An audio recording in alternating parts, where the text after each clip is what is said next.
the traffickers can smell the vulnerability. They can look, they can be at a mall and they can look at a pack of teenage girls and they can tell which one of them has a bad home life and is vulnerable. And so they zero in on her. You know, hey, you're pretty, you know, you could probably be a model. And, you know, this girl is feeling shamed. She's feeling bad about herself because of whatever's happening at home or whatever's happened in her past. And so now here's this really handsome guy telling her she could be a model? Really? And then he just starts reeling her in. And it could take months to reel somebody in. And I mean, there's lots and lots of conversation that we could have about this. And a lot of women that are involved in prostitution, they resist being rescued because he's my boyfriend. He loves me.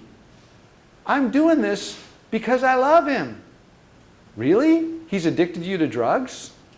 He's letting 20 men rape you every night and he loves you? Like there's this twisted thinking. And again, I always want to go from the surface level, let's go down deep. So why are they so manipulated?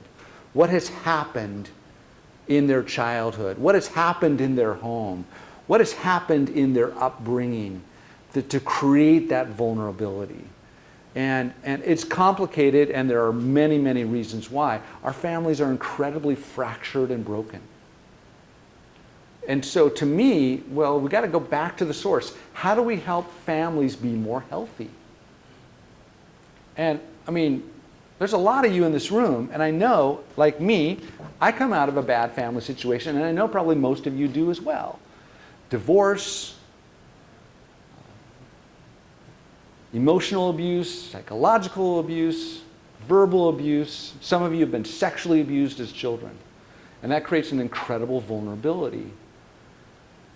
And so how do we become safe, loving friends with no strings attached where you can have hard conversations?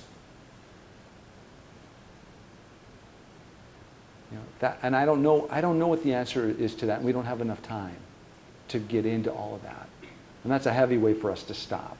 I mean, that's a heavy way for us to stop. But just, you know, just acknowledge it. That is a reality, that all of us in this room are broken. But I think the other reality is that all of us can experience healing. All of us can experience healing.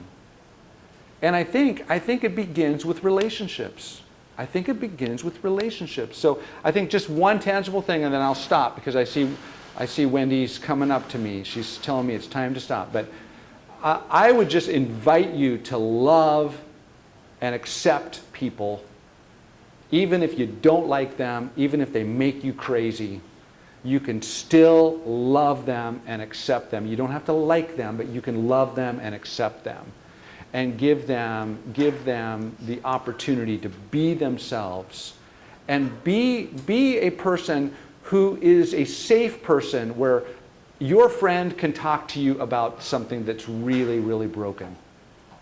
And they know you won't judge them. They know you won't kick them out. Okay, that's a big challenge, but I just want to challenge you all to do that. Okay? Thank you.